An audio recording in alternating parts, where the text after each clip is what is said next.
أهلا بكم مشاهدينا الكرام إلى حلقة جديدة من هذه التغطية الخاصة في الانتفاضة العربية، والتي نقلب فيها يوما بيوم المشهد المصري مع المفكر والمؤرخ الدكتور محمد الجوادي. مرحبا بك دكتور مجددا. أهلا وسهلا بك.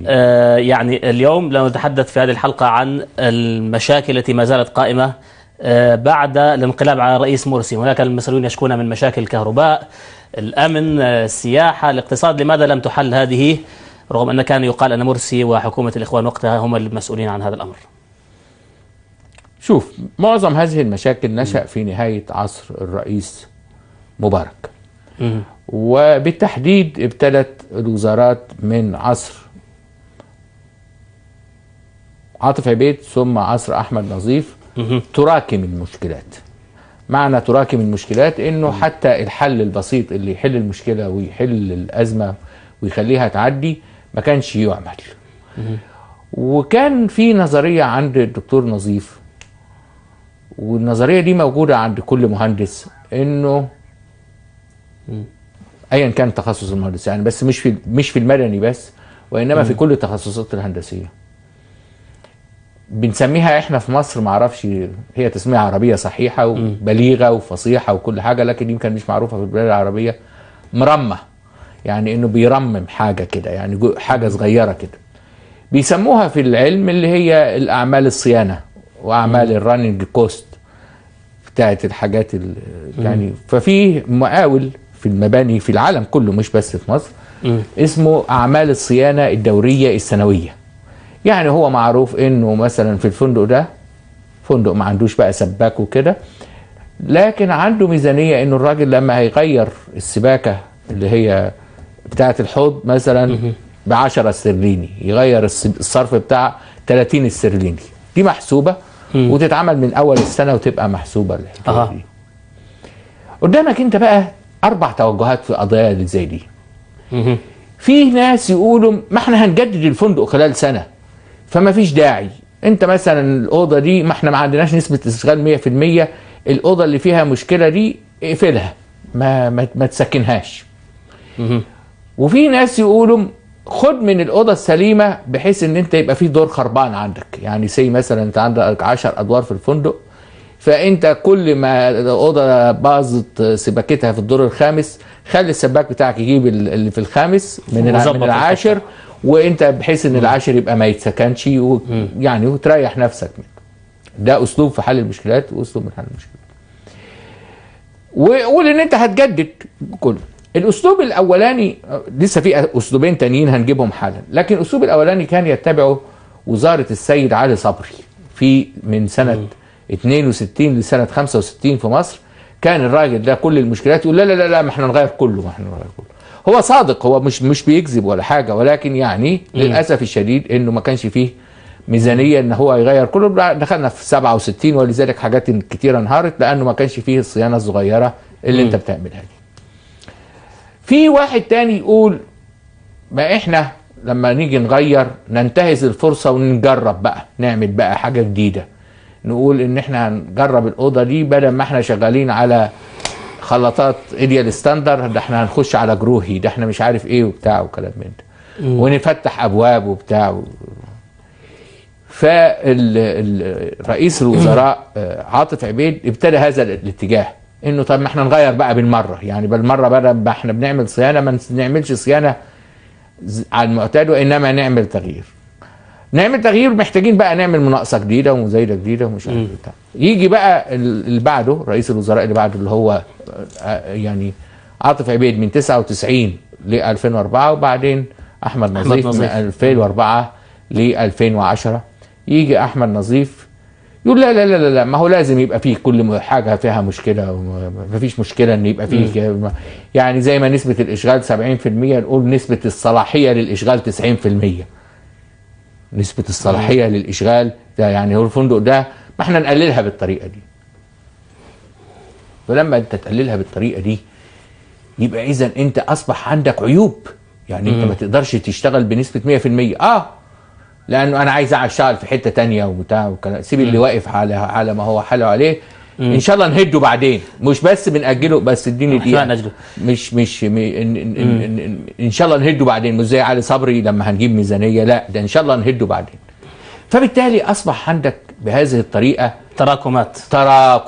طيب دكتور، هنا تراكمات هنا عندما يعني استلم او بدأ عهد مرسي، لانه حنتكلم عن هذا الامر. هو حمل الليله كلها ولا كان في؟ لا، ما هو انت لازم تيجي شو اللي اختاروا من اسلوب؟ لا انت لازم تشوف بقى الفتره اللي هي بين مرسي وبين نظيف، اللي هي ما بين يناير وبين اغسطس. اهم يناير 2011 واغسطس 2012.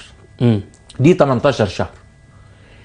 المجلس العسكري آثر باثنين من رؤساء الوزراء كلاهما أضعف من الآخر إنه يستمر في سياسة نظيف، واللي هي اترك الأمر كما هو على ما هو. اترك الأمر وسيب المشاكل اللي هي سميت في مصر بالمطالب الفئوية والمشاكل. تمام. مرسي جاء جادا، يعني ابتدى يعالج الحاجات اللي زي دي. فلما نجح في معالجته، وحط تحت نجح دي في معالجته بوسائله القليلة جدا وبقدراته الضعيفة جدا وبالشلل الذي كان يفرض عليه وبالحرب لما نجح قالوا لا ده هينجح، ما تسيبوهوش بقى، لانه لو استمر 4 سنين هيحل كل المشكلات. بس هو ماذا اختار؟ هل اختار اسلوب الترميم لانه هو ابقى مؤسسات الدوله كما هي واشتغل مع نفس الاشخاص؟ ما هو حتى رئيس الوزراء كان يعني ما خلينا الاول، يعني سؤال حضرتك كويس، بس خلينا في الصوره العامه وبعدين ناخد الجزئيات. صح. الصوره فلما عشان نبني على الطرق اللي اختارها. فلما ابتدى ينجح، ابتدى يحقق نجاحات. ما هو مش في كل المجالات حقق نجاحات 100%، يعني اي انسان فينا. فلما ابتدى يحقق نجاحات انتبه أعداء الإسلام وأعداء النظام الإسلامي وأعداء التوجه الإسلامي إنه ممكن ينجح ويستمر والناس تقتنع بده. فكان لازم يسرعوا بالانقلاب. يعني الانقلاب كان ماشي في سكته وكل حاجة وهيتم وكل حاجة بطريقتهم، لكن ما دفعهم إلى تسارع وإلى الإسراع في الانقلاب هو النجاحات التي حققها مرسي. طيب هنا دكتور دعني نرجع للسؤال اللي انت سألته. ايوه هو نفس السؤال اللي هو الطريقه اللي اختارها مرسي وابرز المؤشرات على ما تقول انت انه نجاح. مثلا انت اختار اي مجال عشان ما اكونش ان انا حافظ وجاي ادافع عن مرسي، انت اختار مشكله من المشكلة. في مجال مثلا الاقتصاد، يعني كان ايام مرسي تتقطع الكهرباء، كان في لا ده مش اقتصاد، دي خدمات. طيب خدمات صحيح ولكن تنعكس على المواطن، على لا يعني اختار مجال فليكن الكهرباء. اقتصاد. طيب ليكن الاقتصاد. نبتدي بالاقتصاد لانه عام. استطاع مرسي انه يخلق مناخ ثقة لم يكن موجودا ايام المجلس العسكري. يعني حافظ على محافظ البنك المركزي، حافظ على سياسات البنك المركزي. لما اضطر يغير محافظ البنك المركزي غيره بالمتوقع اللي هو كان مرشح الطبيعي، ما جابش حد جديد للبنك المركزي، ظلت السياسات كما هي. تمام. يستطيع مرسي ان يفخر امام التاريخ بانه سعر الدولار في نهاية عهده هو اقل من سعر الدولار يوم ما اللي هو اسمه سعر الصرف في الاقتصاد. فيستطيع مرسي ويستطيع الإخوان ويستطيع مؤيدو الإسلاميين أنه يفخروا بدي بمنتهى الوضوح، تماما زي ما عاطف صدقي قعد 10 سنين ما نطش منه سعر الصرف. صح. بينما نط سعر الصرف من الجنزوري، نط من سعر الصرف من عاطف عبيد، نط من نظيف، نط من شفيق، نط من المجلس العسكري، نط من رئيس الوزراء اللي في الانقلاب الاولاني اللي هو حازم الببلاوي اللي المتصور نفسه انه فيلسوف اقتصادي، ونط من الباشمهندس اللي موجود دلوقتي. طب لكن وقتها قيل انه هو لجأ لنفس اسلوب العهد السابق وهو الاقتراض، وهو الاعتماد على البنك الدولي. دقيقة واحدة يا استاذنا، بس الاول شيء في شيء. طبعا. احنا في الاقتصاد بنتكلم على مستويات. احنا عندنا اسمها السياسة النقدية اللي احنا خلصناها دي، السياسة النقدية. فاذا السياسة النقدية بتاعته رغم كل الظروف سياسة نقدية ناجحة بنسبة 100%، لأنه لم يقفز منه سعر الصرف. اللي انت بتتكلم عنه بقى الاقتراض والحاجات دي ده اسمه التمويل. تمام. أو الموازنة. يعني الاقتراض ده بيجي في حاجتين، تحب نبتدي في ايه منهم؟ لا نبدأ في التمويل. يعني هو لجأ إلى المؤسسات الدولية للحصول على التمويل. حاضر كويس. مين هي المؤسسة الدولية اللي لجأ إليها الدكتور مرسي وخد منها تمويل؟ هو حاول يعمل مفاوضات مع البنك الدولي. لا يعني هل هو خد ولا ما خدش؟ انت السؤال. لا كان في مفاوضات وقتها. مفاوضات. يبقى اذا لغايه دلوقتي ما تقدرش ان انت تقيم شيء. لكن انا اقول لك التمويل ده مثلا اقول لك عليه في حاجات عشان الناس اللي بيشوفونا يبقوا عارفينها كويس قوي. انه البنك الدولي وصندوق النقد لا يقرض الا لحكومات ذات برلمانات. يعني ما يقدرش يجي للانقلاب ويديله فلوس. ولذلك القصة الحقيقية اللي حكاها الرئيس عبد الناصر بعظمة لسانه وموجودة على اليوتيوب وموجودة في الجرايد يوم تأميم القناة اللي هي الفيلم بتاع ناصر 56 بتاع ديليسيبس والحكاية دي. أرجوك إن أنت تسمعني للآخر في الحكاية دي. القصة كلها تدور حول إنه إحنا عايزين فلوس عشان نبني السد. تمام؟ وإنه الناس اللي وعدونا بأنه يدونا الفلوس رجعوا في كلامهم. رئيس زي عبد الناصر لازم يبرر للناس هم رجعوا في كلامهم ليه. فهو الرئيس عبد الناصر نفسه قال ان الناس دول قالوا لنا انتوا ما عندكوش برلمان، انتوا وعدتوا ان يبقى عندكم برلمان وما بقاش عندكم برلمان.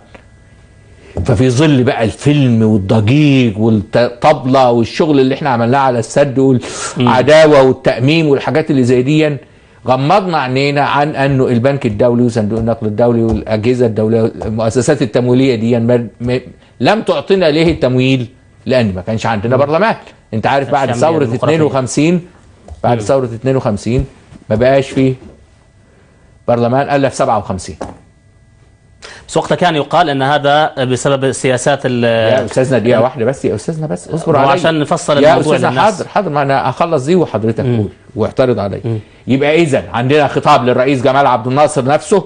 مش محتاج انا بقى كلام فلان ولا كلام الصحفي ولا كلام السكرتير ولا كلام اي حد من دول ولا كلام المؤرخ ولا كلام كده. عندنا الخطاب اللي قاله الرئيس جمال عبد الناصر نفسه، اعلن فيه تأميم قناة السويس في يوم 26/7. بيقول فيه زي ما بقول لك كده بعظمة لسانه، وده موجود على اليوتيوب وموجود في وموجود في كل مكان ومطبوع ومنشور ومكرر نشره، ان بيقول ان البنك الدولي قال لنا لازم يبقى عندكم برلمان. هو ماله احنا يبقى عندنا برلمان ولا ما عندناش؟ تمام؟ صحيح. ده يقودك بقى لقصة الدكتور مرسي، مش مرسي نفسه بقى وانما الملفات اللي سبقت مرسي في ايام المجلس العسكري. لما جه الجنزوري عايز ياخد من البنك الدولي نواب في البرلمان، قالوا له ما تاخدش. ما وافقولوش فما وافقتش. ده كويس، يعني عدم الاقتراض والاعتماد على الذات ده كويس، والاقتراض وان انت تكون قد القرض اللي انت تاخده كويس. يعني انا وانت ما احنا خدنا قروض في عيادتي في عربيتي في كذا وانت في شقتك في بيتك في كذا، خدنا قروض مش عيب. لكن انه يكون بنيه السداد مش بنيه ان احنا نبلطج عليها زي ما احنا دلوقتي ما بندفعش ديون نادي باريس الوقت في الحكومه المصريه. اذا المساله من ناحيه انه هل نستطيع الاقتراض اصلا؟ هل نجد من يقرضنا؟ ده السؤال الاولاني. 2 هل نستطيع ان نرد القرض؟ 3 هل يستأهل القرض او القرض ده يستحق ان احنا ناخده وندفع ثمنه بعد كده؟ نمرة 4 وهو الاهم، هل احنا ناخد القروض دي ونوظفها ولا ناخدها نحط الفلوس كده ونرجعها تاني؟ عندك المفاجأة بقى انه احنا في فترة المجلس العسكري وفي فترة الانقلاب وبينهما فترة الرئيس مرسي، في الفترة دي عندنا وقبل هذه الفترات ومن ايام نظيف ان عندنا قروض كتير لم تستغل. يعني تعبنا وقلنا هناخد قروض وبتاع. صرفت اين يعني؟ لا ما صرفتش. ما هي القرض فيه نوعين، في قرض ان انت تروح تاخد الفلوس كده وتحطها في جيبك وبعدين اول ما تخرج كده يكون نفسك تسكر فتروح تسكر فيضيع الفلوس. وفي القروض اللي هي التمويليه بتاعت المشروعات دي بتبقى اسمها تسهيلات، يعني انت بتروح لمشروع مخصص يعني. لما بتروح تشتري الحاجه بتشتري بها حاجه. فاذا انت في القروض، حتى في القروض في فتره الانقلاب وفيما قبل الانقلاب ايام المجلس العسكري وفي نهايه لم تستغل بعض القروض لم تستخدم رغم انها جت او التسهيلات تم الوافق عليها. طيب يعني نريد ان نقفز الى موضوع الدكتور مرسي وقته، لكن اشرت لنقطه هامه موضوع جمال عبد الناصر وخطابه الشهير. بعدها ما البدائل كانت لديه التي استطاع فيها انه يجد بدائل عن هذا القرض الدولي او عن التمويل الدولي، واستطاع انه يعني يحدث نوعا من التوازن في الاقتصاد؟ جمال عبد الناصر. لا اصل قصه السد يعني دي هتاخد مننا وقت. لو انت عايز اقولها لك باختصار يعني باختصار شديد جدا، هي قصه السد العالي قصه اراده. انه انت عايز تعمل السد. فالخبره اللي كانت متاحه ليك، الخبره الكويسه اللي هي كانت متاحه ليك وافيلابل وتقدر تجازيها، هي الخبره الالمانيه. وهم اللي رسموا الرسومات بتاع السد العالي هم الالمان، لانه كانوا خارجين من الحرب ما عندهمش مشروعات كبيره في المانيا نفسها، وخبرائهم كتير لانه كان هتلر نمى الخبرات وكده. فانت المشروع اتعمل، لكن القصه بتاعت انه هو يبقى مماحكات في الاراده دي خدت منك انت، هي كانت وصلت الى انها لعبه سياسيه، لدرجه ان انا ضربت مثل الواضح جدا على انها لعبه سياسيه وتحولت الى لعبه سياسيه، هو انه السد العالي عرض على رجال الثوره في 23/7/52، هي قامت مثلا قبل اغسطس كانت عرض عليهم، يعني في منتصف 52 ابتدوا يناقشوه في 52، ومشيت الضجات دي والتمويل وكلام من ده 56، فانت اممت القناه وبقى معاك الفلوس اللي تبني بها السد 56. هل تتصور يا استاذ محمد اول خطوه في بناء السد العالي تمت امتى، اللي هو زي ما بيقولوا اول فاس اتضرب عشان تبتدي تبني السد العالي؟ امتى؟ في 1/1/60. يبقى اذا المساله ما لم تكن سدا بقدر ما كانت اراده، كان في شغلات ثوريه اخرى. ماليش دعوه، يعني انا فاهم قصدي، يعني القصه انت يعني لم تكن تمويلا بقدر ما كانت صراع ارادات، ولم تكن سدا ولا عمل فني بقدر ما كانت صراع ارادات، ولم تكن ماء بقدر ما كان صراع إضاءة، ولا كانت كهرباء بقدر ما كان صراع إضاءة. فانت السد العالي ابتديت انت تبني فيه في 60 1/1/60، انتهيت فيه في اخر 70، وافتتح، يعني كان مقرر يفتتح في 15/1/71، ولغايه دلوقتي في اعمال في السد ما تمتش، وفي اعمال تمت في عهد الرئيس السادات وفي عهد الرئيس مبارك، وفي اعمال عملها الامريكان مش بس طب دكتور، اشرت من ايام المجلس العسكري او فتره المجلس العسكري تمت قروض لم يتم يعني الاستفاده منها او تنفيذها. مش تمت قروض، جاءت قروض بصفه دوريه، يعني انت مثلا انت دقيقه واحده. طب انت جاك فلوس ليش ما بتستثمرها؟ حالا هقول لك، انت مثلا انت اتفقت مع صندوق التمويل مثلا الاسلامي او بنك الكذا، فهو بيديك القرض ده 10 في 10 في 10 في 10 100 مليار بقى، 100 مليون ايا كان، فعلى 10 سنين. فانت مثلا في اول سنه استخدمت من ال10 9.5، ثاني سنه استخدمت 10، ثالث سنه استخدمت 10.5، فتقوم انت ال10.5 دول تاخد ال10 بتوع السنه وتاخد النص من السنه اللي بعدها، يعني تقول له طب استنى اما يبتدي بس 1/7 يجي 1/7 وانا اصرف لك من السنه الجايه. واحنا بنعمل كده يعني كمسؤولين، انا واحد من المسؤولين او من اللي بياخدوا القرارات اللي زي دي او من اعضاء مجالس الادارات بنعمل الحكايه دي. فانت من انك مش عايز تشتغل، وانه ما حدش عايز يشتغل وما فيش حد عايز يحقق مجد وما حدش عايز ينسب مجد لنفسه، ما عملتش الجزء اللي كان بيتعمل. يعني مثلا كنت بتبني عماره، فانت لا استنى بقى، بلاش بقى نشطبها بقى. فاذا في قروض عندك كانت ماشيه بصفه دوريه وبصفه تنظيميه ومتوزعه على السنوات، ما استغلتش الجزء بتاع السنه بتاعت مثلا 2011. طب لماذا المجلس العسكري لم يبني له مجدا او يحقق انجازات؟ ما كانش عنده اهتمام. اهتمام ليه؟ ليش؟ ما هذا سيحدث له دعايه اعلاميه. ما كانش عنده، لانه كان بيقول لك احنا راغبين عن السلطه، احنا مش عايزين سلطه. بس هذا الحديث معناها انه هو لم يكن يريد السلطه خلال هذه الفتره، على عكس ما قيل انه كان يخطط. لا، هو كان يريد السلطه لكن لم يكن يريد الانجازات. ما هو انت شوف الفرق الكبير ده. هو كان يريد السلطه، يعني انا واحد من ضحايا الفكره دي، ان انا كنت فاكر ان هم عايزين انجازات، فقالوا لا احنا عايزين سلطه بس، نمسك الامور بس بدون انجازات. طب ما تعملوا انجازات وتيجوا انتم تحكموا، يبقى انتم لما عملتوا الانجازات الناس تحبكم وتيجوا تحكموا. يا سياده المشير ويا سياده الفريق ويا سياده الكذا ويا سياده، قال لا احنا مش عايزين خالص، احنا مش ناويين خالص، احنا بنعدي بس المرحله. فاذا هم كانوا مصممين مستأثرين بالسلطه، وده حق اللي في ايده سلطه، ما تقدرش ان انت يعني انا مش بنتقدهم في النقطه دي، لكن لم يكونوا حريصين على اي، والدليل على كده مثلا 100 مقال، انا ليا 100 مقال في متجمعه في كتب، الهباء المنثور، العصف المأكول، الحاجات اللي زي دي. انه فكرتي فيها انه طب ما تعملوا كذا، ما تعملوا كذا، ما تعملوا كذا، احنا زاهدين. فاصبح اتضح ان هم زاهدين في العمل مش في السلطه. صحيح. فانا خدت وقت. يعني ما احنا مع بعض. دعني بس اخلص الجمله. فانا خدت وقت عشان افهم فكره ان هم زاهدين في الانجاز مش في السلطه. لكن يقول لك لا السلطه لا، امال مين اللي هيقول؟ لا احنا اللي لازم نقول شمال ويمين.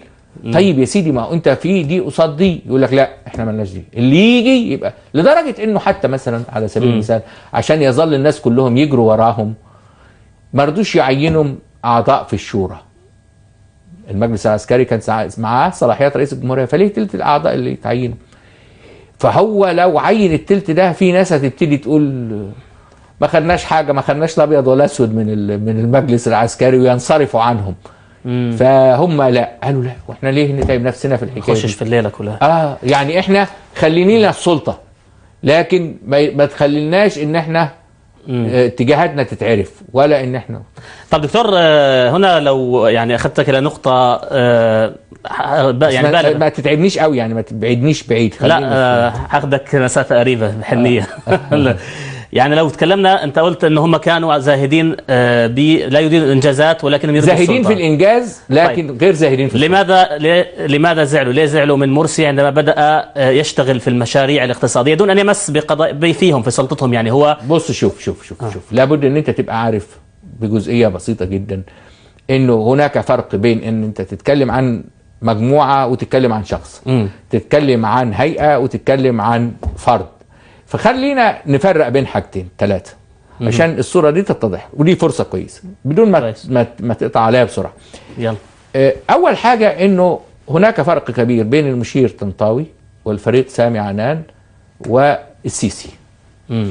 المشير طنطاوي رجل، حتى والده نفسه كان بيشتغل في القصور الملكيه، يعني عصر الملك. هو ولد 35، خد الثانويه واتخرج من الحربيه سنه 56، فشاف حاجات كتيره قوي في عصر الليبراليه، وشاف التقاليد والبشوات والاحترام والشياكه والاناقه والحاجات دي.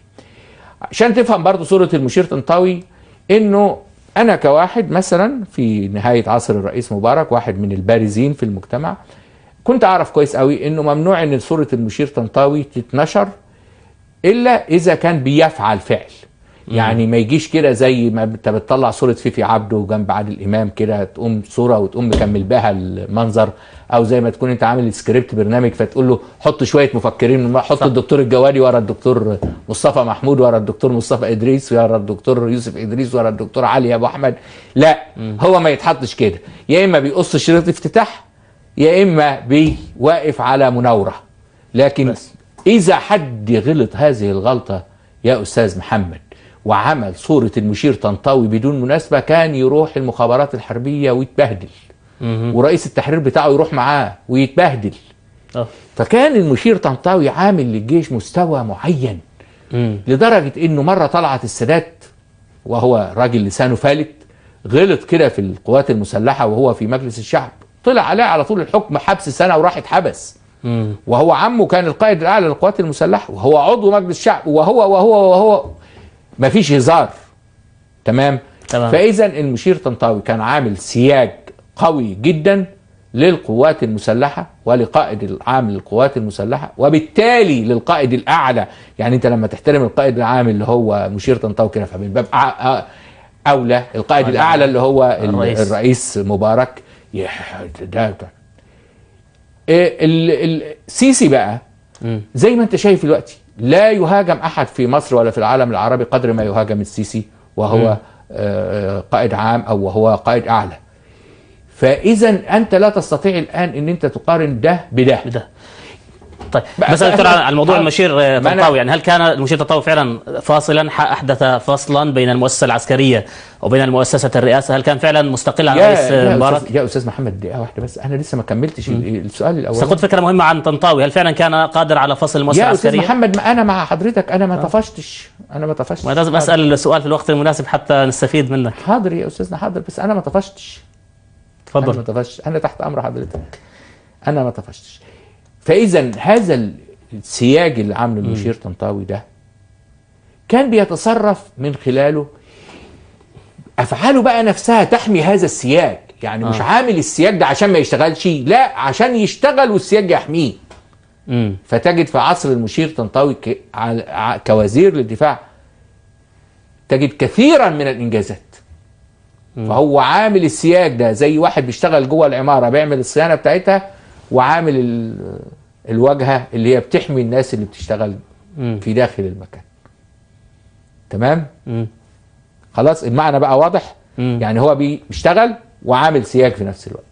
اتفضل بقى بالسؤال بتاعك.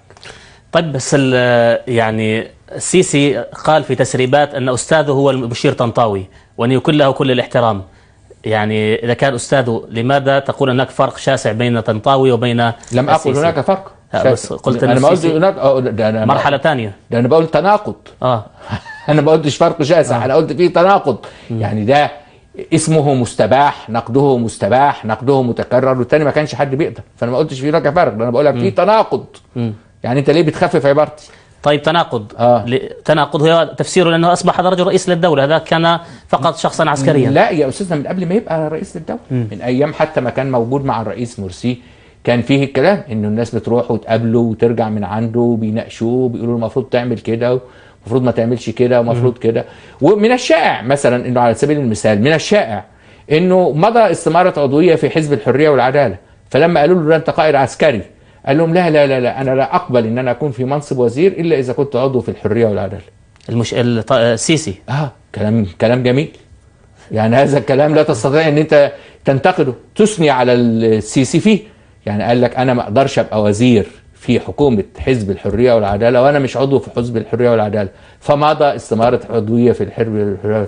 انت دلوقتي هتقول لي انت دلوقتي ده كان بيخدعهم. ما حدش اتكلم عن الموضوع ده فعلا. انا انت دلوقتي سيبني من انه نتكلم ولا نتكلم. هو طبعا خدعهم بهذه الطريقه. لا انا مش من رايي انه خدعهم ولا حاجه. انا مش رايي انه خدعهم. ده هو الراجل اهو عضو في الحريه والعداله. ما هو ده يجاوبك على السؤال الاساسي في موضوع النهارده، وهو هل السيسي قدم نفسه او الانقلاب قدم نفسه على انه انقلاب على الارهاب، ولا قدم نفسه ان هو هيحقق مطالب فئويه عجز عنها الرئيس مرسي؟ قدم نفسه على انه هيحقق حل مشكلات داخليه الرئيس مرسي ما عملهاش. قدم نفسه كده، سواء ده صح او غلط. لكن هو كان حركه تمرد لما تجيب حركه تمرد والبيان بتاعها وكلام من ده تقراه ما فيش سيره الارهاب. صح. ده هو بعد ما اتزنق وخرجت الجموع وعلى يوم 15/7 وعلى 20/7 ابتدى بقى يدور على المبرر انه يجابه هذه الجموع اللي معترضه عليه وعلى سياسته. فقال لك لا ده دول اصلهم ارهابيين. فما ينفعش ان انت بعد ما انت قدمت نفسك على انك جاي اصلاحي وجاي تحل مشكلات داخليه يقوموا اللي يعارضوك يقولوا له مش عايزين حلولك او احنا عايزين تقول ده دول ارهابيين. فانت ما ابتديتش تتكلم على الارهاب كلام بقى يعني كلام سياسي، سيبك من الرغي يعني، وتطلب تفويض من الناس الا طيب فاكر انت ولا مش فاكر؟ طبعا هو الارهاب جاء متاخرا لما لا كلمه اللي هي انا عايز تفويض، كان التفويض هيطلع يوم 26/7. فانت بعد ما عملت انقلاب والناس اعترضت قعدت تقول على اللي اعترض عليك، وانت دلوقتي بقيت سياسي خلاص وعزفوا له. خلي بالك يوم 3/7 لما السيسي قال عزفوا السلام الجمهوري. السلام الجمهوري ده لا يعزف الا لرئيس الجمهوريه في العالم كله. فخلاص بقيت رئيس الجمهوريه، سواء بقى في معاك طرطور ولا ما معاكش طرطور، لكن انت رئيس الجمهوريه. تمام؟ السلام عزف ليك وما كانش طرطور قاعد في الجلسه دي. بس مش كانوا يحطوا دكتور من البدايه مصر تحارب الارهاب على الشاشه؟ متى هي واحده؟ ما هي دي من 7. مش في 6. يعني تمرد ما قالتش احنا جايين عشان يعني الناس اللي خرجت 30/6 انت شفت يافطه في 30/6 نحن ضد الارهاب؟ لا مفيش. دي انت بعد ما انت 3/7 ابتديت على استحياء تقول وبعدين فين وفين انا عايز تفويض. وطبعا انت عارف دلوقتي واحنا على الهوا ممكن في الشاشه يجيبوا عباره السيسي انا عايز تفويض وامر من حضراتكم ان انا احارب. يعني ده كلام ده في بعد 20/7 يعني انه هينزل في 26/7. فانت بقى عندك قصه تانية مختلفه عن القصه اللي انت بتتكلم فيها دلوقتي. صحيح. اللي انت بتتكلم فيها دلوقتي، بينما القصه اللي انت بتتكلم فيها دلوقتي هي القصه الحقيقيه ان انت بتقول ان مرسي لم ينجح واحنا هننجح. طيب اود منك تفسير. انت قلت انه هو فعلا ما قبل الانقلاب كان كل الغضب بسبب فشل في كثير من الملفات نسبت لمرسي. مش كل الغضب، كل تبرير خروج المظاهرات. هو الرجل عندما ترشح لم ياتي ببرنامج يحل هذه المشكلات. السيسي يعني هو ترشح على اساس ان يحل هذه المشكلات لكنه لم ياتي باي برنامج. لماذا يعني انت لم يقدم رؤيه؟ يعني انا طبعا انا احترم سؤالك واجاوب على سؤالك، وانا يعني من عبيد احسانات سؤالك يعني. لا يعني قصدي قدرك لا تعبير لا يعني التعبير يعني انا انقل سؤال المشاهدين وليس سؤالي يعني. ايوه انا فاهم. يعني انا من عبيد احسانات سؤالك، يعني سؤالك هو اللي بيديني المبرر ان انا اجاوب. يعني انا قاعد هنا عشان اجاوب. فانا بقول لك للمره الرابعه من عبيد احسانات سؤالك. لكن هل عبيد احسانات سؤالك ده ان انت تقول لي حاجه انا مش مصدقها. يعني انا مش مصدق ان الترشيح ده ترشيح سياسي، ولا انه كان فيه انتخابات، ولا كل دي يعني حاجات كده ديكور. فانت هتقول لي ان دي، هتقول لي هتقنعني بان الديكور كان هتقول لي ان الراجل اللي كان لابس لبس الملك ويليام السابع هو ويليام السابع. هتقول لي لما جاء هنري الرابع البيت عندنا النهارده. هتقول لي لما شفت ريتشارد قلب الاسد في التلفزيون. ده في خيال وفي حقيقه. فانت دلوقتي هو السؤال، يعني احترم مع احترامي لحضرتك، انه طب ده هو بيقول ان انا كذا، لكن مش انه لما جاي يترشح ولما جاء هو ما كانش فيه ترشيح. هو كان اوريدي، هو كان بالفعل رئيس وبيعمل بروزه لهذه الرئاسه، فمره بالترشيح ومره بالتنصيب. طب التنصيب ده بيبقى للملوك، ولي عهد يبقى ملك فيتعمل له حفله تنصيب. فلا التنصيب كان مطلوب ولا الترشيح كان مطلوب، لان هو كان استلم السلطه من 3/7. فاذا انت عندك 3 مراحل، والثلاث مراحل مش نافعين. لكن ما تقوليش ان انا اصدق مرحله منهم، لان الثلاثه كلهم اقنعه. طب بس الناس تنتظر، يعني الناس تنتظر. انت اديتهم الوعود وقلت لهم مبررات انك جئت لهذا المنصب، هو ان تحل المشكله 1 2 3. هو ما قالش ان هو يحل، هو ما عندوش استعداد يحل.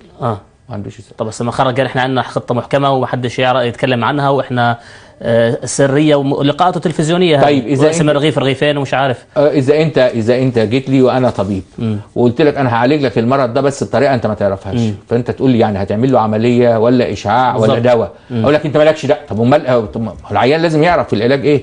يعني اللي هيعمل جراحه ده يصوم يومها الصبحيه ويستعد، اللي هياخد اشعاع ده، اللي هياخد دواء ده. يعني ما فيش حاجه اسمها كده. يعني في جزء من اجزاء العلاج ممكن اقول لك الدواء ده انت ما تعرفش هو ايه، لكن تبقى عارف انه دواء مش جراحه.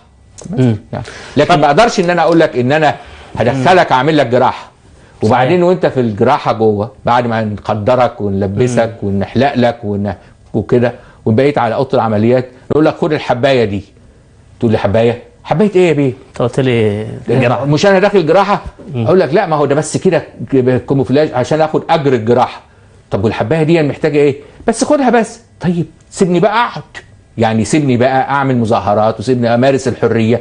مادام مش الحكايه مش محتاجه ان انا اخش اوضه العمليات ولا اتعقم ولا اتخدر. يعني انت بتخدرني عشان تديني قرص في الاخر باراسيتامول مثلا، طب ما كنت تديهولي بره. فانت عمال تعمل جو. كل الاجواء اللي بتتعمل اجواء مسرحيه بدون مسرح، بدون نص مسرحي، بدون حاجه. فانت مثلا عملت زي ما بحكي لك كده، عملت تنصيب، يا هو امير انت بتنصبه ولي عهد هيبقى ملك. عملت انتخابات، يا هو كان فيه ديمقراطيه ولا فيه احزاب؟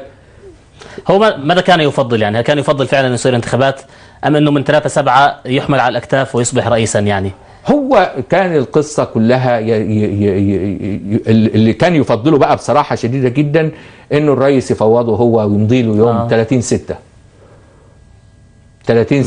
زي ما الرئيس مبارك فوض المجلس الاعلى للقوات المسلحه. نفس الصيغه انه الرئيس مرسي فوض السيد الفريق اول ابن الحبيب عبد الفتاح السيسي لخلافتي في هذا المنصب.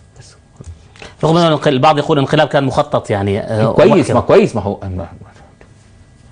هو مجرد ان الرئيس يفوضه ما هو ده انقلاب. وهو مجرد ان المشير طنطاوي حل مكان مبارك انقلاب. لا انا عايز اسالك سؤال. انت دلوقتي ده موضوع حديث طويل جدا، اخذ مني وانا في فراش المرض وتعجب منه الناس كلهم، ونشر في جورنال مش مشهور، لانه لو في جورنال مشهور ما كانش حد هيسمح بانه يتنشر، في شهر 11 2010. فقلت قالوا لي من هو خليفه مبارك؟ قلت لهم المشير طنطاوي. قالوا ازاي؟ ويعني كميه الناس بقى طبعا يعني الناس اللي ما كانوش زاروني وانا عيان، انا كنت عيان ومكسور، فالناس اللي ما زارونيش قالوا بالمره نزوره بقى. فجالي ورده ايامها كتير قوي بسبب الحكايه دي، وطبعا والحاجات الحلوه والحاجات اللي بتيجي للعيان دي بسبب الحديث ده. يعني طبعا سلامات دكتور متاخره. الله يسلم حضرتك. ففي ده في 2010 لما طلع الحديث ده، فكان السؤال ما هو انت دلوقتي يوم ما انت الرئيس مبارك مش فيه عندنا دستور، الدستور بيقول انه ايه؟ رئيس مجلس الشعب. بلاش يا سيدي رئيس مجلس الشعب، الدستور بيقول ان لو مانع وقتي يبقى رئيس الوزراء. اللي انت كنت مجهزه هو جمال مبارك. بلاش ده وده وده وده، اللي انت عينته في اول الثوره هو عمر سليمان. بلاش ده وده وده وده وده اللي انت لسه معينه بقالك يومين رئيس الوزراء اللي جه بعد المظاهرات احمد شفيق. فانت بقى عندك فتحي سرور صاحب الحق الدستوري تجاوزته، احمد نظيف صاحب الحق بالتعديلات الدستوريه تجاوزته، احمد شفيق الذي حل مكان احمد نظيف تجاوزته، عمر سليمان اللي هو عين نائب رئيس جمهوريه تجاوزته. وقفت عند ايه؟ صفوت الشريف اللي هو الرجل الثاني في الحزب الحاكم خرجته من الحزب الحاكم، يعني من حركات. فاذا اصبح الخمسه اللي هم بحكم مناصبهم مستبعدين. جمال مبارك اللي انت كنت بتجهزه اللي هو المرشح السري او المرشح السري العلني زي حكايه المطار السري اللي بيتقال، او المرشح المستكن او الكامن، مش موجود. من الذي يستطيع ان يزيح هؤلاء المرشحين السته؟ الدستوري او بتاع التعديلات الدستوريه او نائب رئيس الجمهوريه او من حل محله او امين عام الحزب او المرشح السري. فده اللي انا كنت بقوله، انه انت في الوقت اللي هيبقى فيه فراغ في منصب رئيس الجمهوريه سيذهب المنصب مباشره، سواء كان المنصب متأشر، سواء كان هو كرة دقيقة واحدة، لو هو كرة من الثلج او كرة من النار المشتعلة او هو كرة من الجاتوه او هو كرة من الايس كريم او هو كرة قدم او هو كرة سلة او كرة بينج بونج، يعني هيقفز المنصب نفسه كده، هيقفز في حجر المشير طنطاوي. يعني هذه نظريتي المعلنة في حوار طويل طويل طويل ونقشت بما فيه الكفاية. طيب، فالمشير السيسي درج ونشأ وتربى وطلع وهو شايف المنظر ده قدام عينيه. بصرف النظر بقى هو كان منصبه ايه بقى، هو شايف ان المنصب هينط فين؟ في حجر مين؟ من يجلس على الكرسي اللي في منشية البكري، من يجلس على الكرسي اللي في الدور الارضي في فهو شايف ان ده. فلما هو كده لما قعد على الكرسي ده قال ما عادش ناقص لي حاجه في الدنيا دي غير ان الكره تيجي في حجري، خليني قاعد على الكرسي ده لغايه ما الكره دي، سواء بقى الكره دي كره من اللهب، مشير طنطاوي كان يقول على المنصب كده، ده دي زي كره نار وجت في حجري. اما كان متصورها انها بيضه مقشره.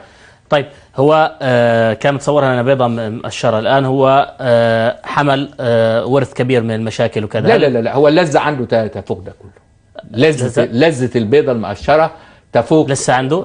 طبعا تفوق القشر بتاعها، بس عنده مشاكل ما زالت قائمه مهما كان. طيب، اذا صار غضب من الناس يعني ولم تحل المشاكل، هل هو الغضب موجود؟ سيحملها لمين؟ مفيش. طب يحملها لاوباما، يحملها الملك عبد الله، يحملها لبوتين، يحملها لاي حد، لكن يعني هو منتشي لا يرى الا ضاحكا حتى الان. ابتسامته لا تقل عن نصف. هل هذا يعني ابتسامه ثقه بالنفس وبالقدره العسكريه؟ لا ابتسامه فرح، يعني هو لا يرى الا مبتسما. لا يرى الا مبتسما. فرح بالمنصب حتى الان منتشي به؟ بالنشوه طبعا بانه الخطه نجحت وانه هو خد البيضه دي. يعني هو ما فيش. طيب. يعني هو الفكره عنده تبلورت في شيء واحد، انه يحصل على السلطه. يعني احنا طلبه، الواحد مثلا واحنا صغيرين لسه في ثانوي وبتاع، انه يكتب على الاوضه بتاعته دكتور، هو لسه ما دخلش كليه الطب. فهو خلاص هو تمكن منه حب الرئاسه وحب السلطه، حتى يعني جعله يغض البصر عن اي شيء. حتى هل هذا التمكن دكتور محمد يعني او هذا النجاح في الحصول والتمكن في كرسي رئاسه سيستمر؟ لا دقيقه واحده بس، انا ما قلتش انه نجاح في الخطه اللي عملها، لا ولا نجاح للخطه اللي عملها، لان الخطه كانت ان مرسي يديهوله، هو فيما بعد ذلك اضطر اللي هو عمله. يعني هو كان منتظر انه مرسي يوم تشييع جنازه شهداء رفح يقتل، فينادي به الاخوان السيسي وما فيش الا السيسي. كان المره اللي بعدها يوم التعديل الدستوري السيسي وما فيش الا السيسي، ولذلك كان عامل استماره عضويه حزب الحريه والعداله، ولذلك كان يتقرب من المرشد ومن نائب المرشد ومن غير المرشد، السيسي وما فيش غير السيسي. بس اللي بعد كده ده كله بما في ذلك كلمه الارهاب وما في ذلك كل ده دي مضاعفات جانبية عالجها بمضاعفات جانبية أسوأ من المضاعفات الجانبية نفسها، لكن هي القصة كلها الأولانية والنهائية توقف التفكير على الحصول على هذا المكتب، بدل ما يبقى المكتب فيه الدور الأرضي من منشية البكري، يبقى الدور الأرضي اللي في الاتحادية. المكتب اللي طوله 120 متر 120 سنت ده هو هيسيبه، هيقعد على المكتب اللي طوله 110 سنت ده بس يعني طريقة الإقصاء وكم القتل اللي استعملها سواء المشير السيسي والمؤسسة العسكرية خاصة مع الإسلاميين هؤلاء تنبئ أنه هذا تاريخ طويل من التخطيط والحقد الدفين يعني، وليس كويس. طبعا ما هو ده أنا أوافقك على هذا، لكن ده السيناريو. يعني أنت مثلا أنت عمرك شفت واحد، لا قدر الله يعني لا قدر الله لا قدر الله لا قدر الله ربنا يبعد عنك الشر، إنه في عيان بيموت في المستشفى وبنحطه في المتحف بتاع المستشفى؟ ما هو بيروح المشرحة وبعد المشرحة بيروح يدفن. فده اللي اسمه بنسميه الناتشورال هيستوري. لا قدر الله لا قدر الله لا قدر الله، بعد الشر عنك وعن المستمعين. ان انت اي حاجة من الحوادث، واحد قتل واحد وفي ايده انه يخبيه في الصحراء، هو قتله وهو صديقه قتله في الصحراء، ما بيخبيهوش، بيخبيه. واحد قتل واحد وهو قدامه المية يقدر يرفصه، يديله دفعة فيموت فيها بحيث انه يبان غريق، بيعمل كده. ما هي دي القصص اللي هي المداراة على الجريمة بأي شيء. فبعث الله الآية بتاعت قابيل وهابيل. غراب يعمل ايه؟ يواري سوءة أخيه. يبحث في الأرض ليواري ايه؟ سوءة أخيه. قال، ما هو ربنا سبحانه وتعالى لسه البشرية في أولها، لسه البشرية ما اتعلمت، فقال ايه؟ أعجزت أن أكون مثل هذا فأواري سوءة أخي. يعني شوف ربنا سبحانه وتعالى لما خلق القتل ولما نفذ القتل في الإنسانية لأول مرة، ربنا سبحانه وتعالى لطيف بينا، فيبعت لنا في نفس اللحظة اللي الشيطان ينتصر فيها. يعني شوف ربنا رحيم بينا حتى في اللحظات التي يؤثر فيها الشيطان علينا ويهزمنا. ولذلك حتى في القصة اللي قبلها سيدنا آدم فطفقا يخصفان عليهما من ورق طفقا، يعني أخذوا بسرعة، عايز يداري، بدت لهما سوءاتهما فطفقا يخصفان عليهما. نفس القصة هنا، بعث الله، ربنا سبحانه وتعالى بعث، وربنا قادر على أنه يعني الغراب ده يمكن ما كانش موجود في الدنيا، لكن ربنا خلقه وبعثه عشان ينبش، عشان ده يشوف انه ده كده. فكلمة الأفلام اللي بتتعمل دلوقتي والإعلام المصري والإعلام والقناة العربية والقناة العبرية والحاجات اللي زي ده، كل ده ربنا سبحانه وتعالى بعته ملازم لفعل الشيطان، إنه عجزت أن أكون مثل هذا فأواري سوءة أخي فأصبح من النادمين. من أجل ذلك كتبنا على بني إسرائيل أنه من قتل، وتمشي بقى كان وقتنا. بس نتحفظ احنا على ذكر بعض القنوات، يعني سواء هذه أو غيرها، القنوات الأخرى يعني ليس لنا مجال للحديث عنها. طيب دكتور، يعني جلس على الكرسي وما زال منتشيا وفرحا بهذا المنصب، لكن يعني هناك آخرين، هل هناك آخرين يطمعون بهذا الكرسي؟ كيف سيرضي دولة كبيرة كمصر فيها مصالح كبيرة موجودة؟ لماذا هؤلاء الناس مضطرين أن يوافقوا على أن يجلس على الكرسي دون أن يفعل شيء لهم، دون أن يفيدهم يعني من هذه الغنيمة الكبيرة؟ مين قال لك انهم موافقين؟ بس حتى الآن ما حدش متحرك. لا ما تعرفش، يعني يمكن واحد متحرك، يعني واحد في السكة، يعني في ممكن يكون في السكة، يعني مش شرط انه المتحرك يجي في استوديو الحوار، مش شرط. طب انت برأيك من أكثر من يمكن أن يشكل تهديدا على هذا الكرسي في المستقبل؟ الرئيس مرسي نفسه. مسجون الرجل كيف يعني يشكل تهديدا؟ النحاس باشا قعد 7 مرات كده يبعد، فلما يجوا عشان يحفظوا ماء وجه الملك فاروق يقولوا طب هاتوا اي حد وفدي وبلاش النحاس. فاهم انت النظريه؟ تشرشل حصل معاه كده، هاتوا اي حد بلاش تشرشل. مش عايز بقى اعد لك بقى البلاد الثانيه. شكري القطب في سوريا، هاتوا اي حد بس بلاش شكري. يعني لو قعدت اعد لك في الدول، هاتوا اي حد بلاش الصادق المهدي في السودان. الزعيم المنتخب ده مهما رحت ولا ما جيت هو زعيم منتخب. يعني خدها، يعني عايز اقول لك انه مانديلا سجن كام سنة، غاندي سجن. فلا تستطيع ان تتخيل ان المادة تنتصر. في مثل يقول لك طريق جهنم مليء باصحاب النوايا الحسنة. لا بس الاول نقول اللي انا كنت بقوله، انه المادة لا تنتصر على الروح. المادة لا تنتصر على الروح. اما حكاية ان طريق جهنم يعني مفروش بالنوايا الحسنة، او كتير من طرق جهنم فيها النوايا الحسنة، فدي المثل ده او الحكمة دي تمشي مع كلامي مش مع كلام حضرتك. لانه اللي هو جهنم، يعني الناس الجهنم اللي هتتفتح على السيسي هتكون من النوايا الحسنة، يعني من الناس اللي هو يظن نواياهم حسنة. يعني المشاكل بتاعة السيسي هتيجي من النوايا الحسنة، مش هتيجي من النوايا السيئة. يعني فهي دي هي، يعني أنت لا تستطيع أن تضمن شيئا في هذا الوجود، لأنه الوجود بين إصبعين من أصابع الرحمن. وأنا يمكن يعني إحنا شكلنا قربنا على النهاية، فأنا يمكن أقول لك بالنهاية يعني، أو أقولها لك دلوقتي وبعدين نبقى نرجع نقولها في النهاية. فأيضا كدقايق كده. لا يعني أقول لك إنه ما رأيت يقينا لا شك فيه كشك لا يقين فيه كالذي نحن فيه. كلام الصوفي القديم. ما رأيت يقينا لا شك فيه كشك لا يقين فيه كالذي نحن فيه. متصوف انت دكتور.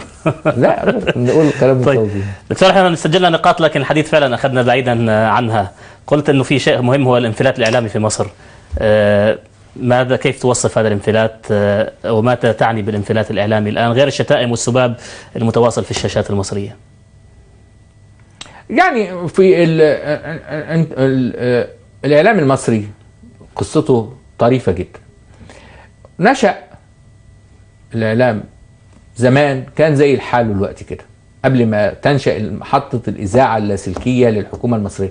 يعني الإذاعة المصرية لما نشأت كان اسمها كده، الإذاعة اللاسلكية للحكومة المصرية لسنة 34. لكن قبل 34 من أيام ما اخترعوا الراديو كان أي واحد يبث على أي موجة، والناس زي حكاية الفضائيات كده. أنت تجيب راديو تفتح تلاقي الشيخ محمود صبح بيشتم الملحن التاني. ده أنا هوريك انت مش عارف تجيب النهاوند كويس، النهاوند يجي بالطريقه. الشيخ محمود صبحي كان يعمل كده في الاذاعه بتاعته. وهكذا اسمها اذاعات اهليه. فانت عشان تعمل عملت الاذاعه اللاسلكيه للحكومه المصريه. ومن الطريف واللي انا قلته كذا مره، لان انا كنت كذا مره في لجان اتحاد الاذاعه والتلفزيون المصري قبل الثوره وبعد الثوره، يعني ما انا من الشخصيات اللي موجوده في انه حتى اقول لهم بس اوعوا بصوا اوعوا يكون انا، انه رئيس مجلس اداره الاذاعه اللاسلكيه للحكومه المصريه كان علي باشا ابراهيم اللي هو استاذ طب يعني. فعشان ما يبقاش منغمس في المجال، يعني يقدر يحكم ويقدر يقطع والكلام ده. واقول لك انه من الحاجات الطريفه اللي تفرق لك الانفلات الاعلامي من عدم الانفلات الاعلامي، هقول لك مثل بسيط جدا او مثلين متناقضين. المثل الاولاني هجيب لك المثل الثاني لأنه هو اللي فيه التناقض يعني، وبعدين أقول لك المثل الأولاني. مطربة عظيمة ومشهورة وكلام من ده، ما كانتش دربت على أنها مطربة ولا حاجة، لكن أحد القادة العسكريين سمعها في حفلة من الحفلات، في سهرة خاصة جدا، فسمعها قال والله البنت دي كويسة. قالوا له ده مش بنت، ده متجوزة ومخلفة وكلام من ده وبتاع. بعد كده اتجوزها قائد عسكري تاني الست دي، فقال لهم ودوها الإذاعة. بقى قاعد يدور على ورقه عشان يبعتها الاذاعه الصبحيه يشغلوها في الاذاعه على طول كده، تذيع على طول كده من غير تدريب ومن غير اي حاجه. ما لقاش ورقه، فلقى يعني ورقه لا تستعمل في الكتابه، لكنه كتب على الورقه التي لا تستعمل في الكتابه وبعتها. يعني القصد انه بعتها بعد سهره مطربه ومعروفه وكل حاجه، وتزوجت قائد عسكري، والقائد العسكري ده مات في مكان ما ومشهوره وكده، مش من الصف الاول ولا حاجه. انقل بقى ارجع كده برجليك قبل الحادثه دي 15 سنه ورا، تلاقي انه عبد الحميد عبد الحق ده كان نائب السيده وكان راجل عظيم، وفي مولد السيده جابوا الشيخ عبد الباسط عبد الصمد وهو شاب صغير يافع صوته الجميل ده واداؤه الجميل ده. وقالوا يبقى يغني مثلا تاني يوم فيوم الحفله بتاعت القدر بقى لما زي اوباما كده، من الراجل اللي كان مرشح اساسي قبله مشي في مجلس الشيوخ الفرعي يعني المحلي، فهو نط مكانه. فبرضه الشيخ عبد الباسط اليومها الراجل مات، لم يوجد الراجل بتاع الليله الكبيره، فقالوا ما هاتوا فلان. فعبد الحميد حب الحق دفع بايه؟ عبد الباسط. ونحاس باشا رئيس الوزراء جه فقال له ده ولد كويس قوي وبتاع واكتشفناه، فاستمع اليه نحاس باشا رئيس الوزراء اللي هو يفعل ما يشاء، محدش يقدر يقول له حاجه، وهو سميع وهو حافظ القرآن وهو مصلي وهو مؤدي وهو كل حاجة. يعني نحاس قال ان ده شيخ كويس خلاص محدش يقدر يقول، لأنه هو نفسه مؤهل لأن يكون حكما على الأمور. والقرآن طبعا انت عارف كلنا نعرف فيه، يعني مش ما غلطش قدام في الوقف والوصل والغنة والأحكام التجويد وكل حاجة عملها كويس. لكن شوف بقى الفرق، نحاس باشا قال لهم يروح الصبحية لجنة الاستماع، يروح الصبحية، لم يفعل انه يدفع بالولد ولا يقول له يجلس ولا بتليفون ولا بتأشيرة ولا اي حاجة. اقصى حاجة يعملها النحاس باشا انه لو لجنة الاستماع قدامها مثلا رشحوا بس لجنة الاستماع مثلا قدامها شهر ولا مش عايزين يجتمعوا لان ما عندهمش حد يستمعوه، يبقوا يجتمعوا قريب، يعني يجتمعوا خلال 3 ايام، يدعوا يدعيهم رئيس لجنة الاستماع لان فيه واحد متقدم ولذلك عبد الباسط بقى عبد الباسط. والمطربة الثانية رغم انها موهوبة جدا ورغم انها ادائها جميل جدا، لكن لم تستطع ان تصل الى مكانة موازية لما وصل اليه عبد الباسط. فده الفرق كبير بين معنى الانضباط والانفلات. الاذاعة المصرية او الاعلام المصري بدأ على يد معلمين بريطانيين في 34، فتلاقي الاذاعة المصرية حتى هذه اللحظة تظبط عليها ساعتك، نشرة 8:30، نشرة 2:30، ما شاء الله 11 تسمع أستاذنا فاروق شوشة في وقته. لكن إن أنت في التلفزيونات ما فيش ولا حتى نشرة 9 تيجي في وقتها. ليه؟ لأنه التلفزيون ولد في سنة 1960، ولد عملاقا، فاللي اتولد عملاق ده هتربيه إزاي؟ هو ده السؤال.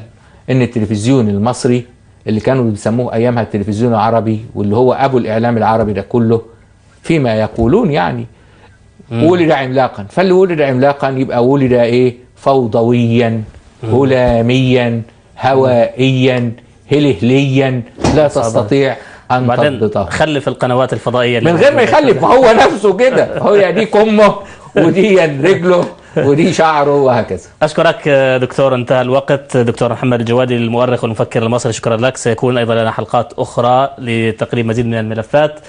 شكرا لكم مشاهدينا الكرام، انتهت هذه الساعة وهذا الحوار مع الدكتور محمد الجوادي. نترككم في أمان الله ونلتقيكم في حوارات جديدة.